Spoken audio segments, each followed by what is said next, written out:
नमस्कार, news room post में आपका स्वागत है। मैं आपके साथ कुणाल। 23 जून 1980 को दिल्ली में संसद का सत्र चल रहा था। वहीं दिल्ली में चाणक्यपुरी के पास संजय गांधी विमान उड़ा रहे थे। उस विमान का नाम था पिट्स S-2A। रिहायशी इलाके के ऊपर आसमान में विमान ने 3 लूप लगाए और चौथी लूप लगाने ही वाले थे कि विमान जमीन पर आ गिरा और संजय गांधी की मौत हो गई। मौत की खबर सुनते ही हर कोई हैरान था, क्योंकि सब जानते थे कि संजय गांधी प्रधानमंत्री तो नहीं थे, लेकिन इनकी ताकत किसी प्रधानमंत्री से कम भी नहीं थी। आइए जानते हैं संजय गांधी के जीवन के कुछ अनसुने किस्सों के बारे में और क्यों संजय गांधी के पास एक प्रधानमंत्री जैसी ताकत थी।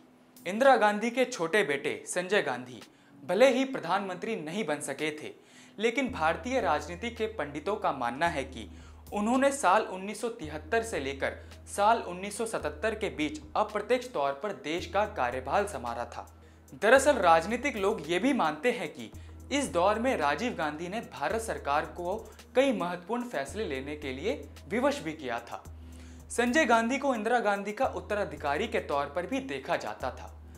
माना जाता है कि जब 25 जून को आपातकाल की घोषणा की गई थी, तो उसके बाद कई सालों तक संजय गांधी ने ही देश की बागडोर अपने हाथों में संभाल रखी थी।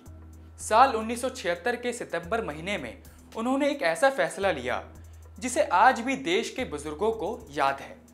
आपको बता दें, उन्होंने देश भर में पुरुषों की नसबंदी करवाने का आदेश दिया था।